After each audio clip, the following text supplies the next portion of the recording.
cubanita. Bom, tu falou que faz 10 anos que tu já tá no Brasil, né? 10 anos, graças a Deus. E, cara, como é que foi essa saída de lá? Foi dramática? Foi como? Foi, igual a maioria das saídas das famílias em Cuba, né? Separação familiar.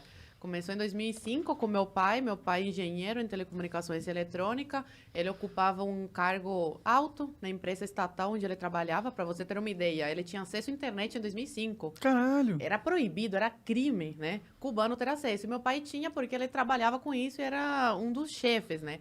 Mas ao contrário do que todo mundo fala e acha, a gente não tinha uma vida de rico. Era uma vida menos miserável.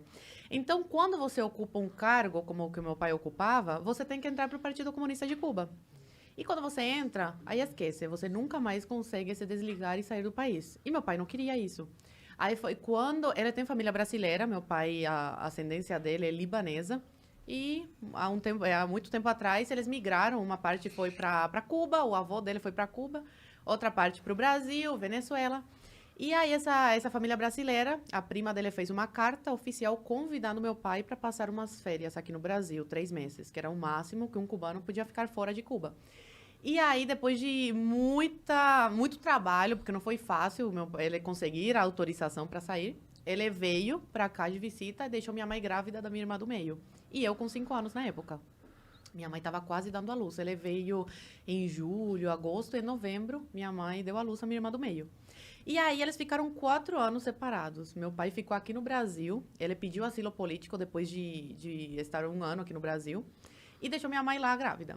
Aí, depois de quase 4 anos, ele consegue tirar minha mãe de Cuba. Como que vocês se mantiveram sem ele lá durante 4 anos? Minha mãe, meu tio, irmão dela, mandava coisas para ela vender no mercado negro, roupa, essas coisas. Que o governo, ele finge que não vê essas coisas, mas ele sabe o que acontece. E é bom para eles porque faz essa economia de Cuba girar de alguma forma. Como que funciona esse mercado negro? Isso é interessante. Eu imaginei que existiria alguma coisa, né? Porque... Pessoas que têm família fora recebem roupas, sapatos. E é tranquilo deles receberem? Recebem pelo correio? Como que eles fazem isso? Sim, porque aí fica uma comissão com o governo cubano. Entendi. Entendeu? Eles sempre ganham de alguma forma. Entendi. Eles recebem para a pessoa passar esse pacote para dentro da ilha, entendeu? Entendi. Mas Ou pessoas que trabalham sei lá, onde tem carne, essas coisas, em indústria, roubam e vendem no mercado negro também, entendeu? Entendi. Só que aí você não sabe a procedência, nada. A gente não sabia de onde saía o frango que minha avó, meu avô compravam para manter a gente em Cuba. Cara, isso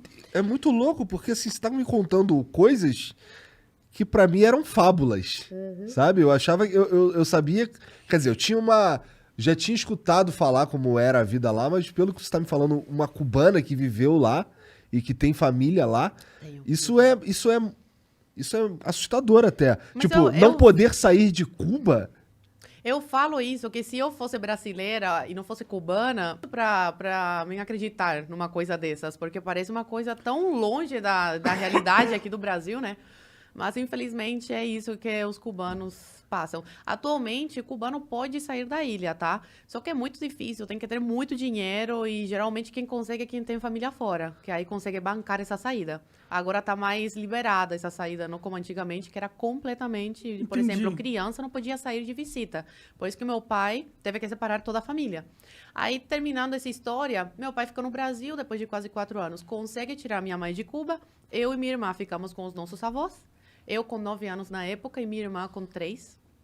E aí minha mãe vem para o Brasil, vai direto para a Polícia Federal e pede asilo político, porque como eles são casados, meu pai e minha mãe, ela tinha direito a lei de refugiada também, igual meu pai. E aí minha mãe fica no Brasil, engravida nesse período, uma coisa de Deus, eu sou muito católica, acredito muito, e realmente foi uma coisa de Deus, porque meus pais estavam muito mal na época de dinheiro, assim, R$5 no bolso, por exemplo. E minha mãe fica sabendo que tá grávida. Aí foi um caos. Meu Deus do céu, como é que a gente vai sustentar mais uma boca, né? E ainda tem que mandar dinheiro para Cuba para nossas filhas lá conseguir, né, comer decentemente, né? Um franguinho, essas coisas. Mas aí acabou que foi uma coisa de Deus, porque ajudou na nossa saída, ter uma irmã brasileira. Aí depois de quase 3 anos, eles conseguem tirar a gente de Cuba. Meu pai conhece a minha irmã do meio com 5 anos e volta a me ver com 12. E a gente conhece a nossa irmã caçula brasileira, juinvilense, Santa Catarina, com quase 3 anos. Aí, resumidamente, essa é a história da minha família. Então tua família daqui tinha que mandar dinheiro pra lá pra vocês poderem comer. Pô, mas lá não é o comunismo, não é todo mundo come? Como é que funciona? Não. A igualdade lá é de miséria, só que tem uns mais miseráveis do que outros. Aí minha avó, ela comprava uma caixa de frango, quando tinha, não era todo mês que tinha, por mês, pra gente. Aí a gente comia frango todos os dias. Uma coisa chique comer frango em Cuba. Eu não podia reclamar. Só que quando eu cheguei no Brasil, eu não aguentava mais ver frango na minha frente. Aí eu comia carne vermelha, porque em Cuba é proibido. Você vai pra cadeia, 20 anos por matar uma vaca. Sério? É. Caralho. Eles falam que é porque não tem pra todo mundo. Sei. Mas pra família do Fidel não falta, com certeza. É, imagino Nem pra que família não. do Dias-Canel, Raul Castro. Aí é isso. Caraca, que absurdo! Nossa senhora, dessas daí, esse lance de não poder comer carne vermelha porque não tem pra todo mundo é foda. Sim. Você ficou em Cuba, então, de que idade a que idade, mais ou menos? Eu nasci em Cuba, fiquei até os 12. Então, 12 anos ali Qual que outras... Tipo, qual foi um dos maiores choques que você viveu quando você teve essa mudança de vida, de vir pro Brasil, assim? Parece uma coisa fútil, mas uma coisa que me marcou muito e cubanos que eu conheço no Brasil também, tipo, foram marcados por isso. O mercado. Quando eu entrei no mercado. Até hoje eu fico tonta. Eu entro no mercado... Eu procrastino a minha ida ao mercado, porque eu fico tonta, de verdade. Tem muita variedade. E aí eu fico tipo, ai, o que tem que pegar não sei o quê? Então minha mãe que vai, meu pai que vai. Eu odeio ir no mercado por isso. Então ver essa variedade, essa quantidade de comida, de papel higiênico... Papel higiênico. Produtos de limpeza, tudo isso. E outro choque foi a liberdade... Liberdade, né? Que depois eu vi que não era tanta em sala de aula, mas é bem melhor que Cuba. Que aluno podia levantar a mão e falar, mas professor, e questionar o professor. Com educação, tudo. Como eu que é em olhava Cuba? assim, não pode. Como que a sala de Cuba, todo mundo quietinho, se alguém falar você alguma tem coisa... que dar amém pra tudo que... E o que acontece se um moleque rebelde em Cuba começa a aprontar? Prejudica teus pais. Os pais são chamados na escola, aí já ficam de olho, aí o pai pode perder o emprego, a família ser perseguida, tudo isso. Sério? Eu já fui chamada de contra-revolucionária em sala de aula, porque eu não queria dar um dinheiro lá pra MTT, que é um negócio de Cuba, lá, pra ataque americano, uma coisa assim. Eu falei, eu não quero dar. Eu tinha 7 anos, 8 na época, 6 ou 7. Eu era uma criança. E eu falei, não quero, eu quero esse dinheiro pra comprar uma pizza. E aí a professora incentivou os alunos a me chamarem de contra-revolucionária. Caralho, é bem Coreia do Norte. Esse negócio. Até hoje eu lembro disso. Até hoje... Então até os professores, eles são usados como massa pra doutrinar as crianças. Sim, claro. E foto do Che Guevara, do Camilo Cienfuegos, do Fidel Castro, colocar flores, né?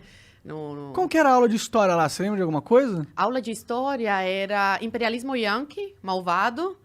Fidel salvou Cuba, os cubanos, do imperialismo, da exploração yankee, essas coisas. Então, por exemplo, os Estados Unidos, eu tinha muito medo dos Estados Unidos. Eu falava, meu Deus, inimigos, né, de Cuba. Então, eles fazem desde criança a tua cabeça, né?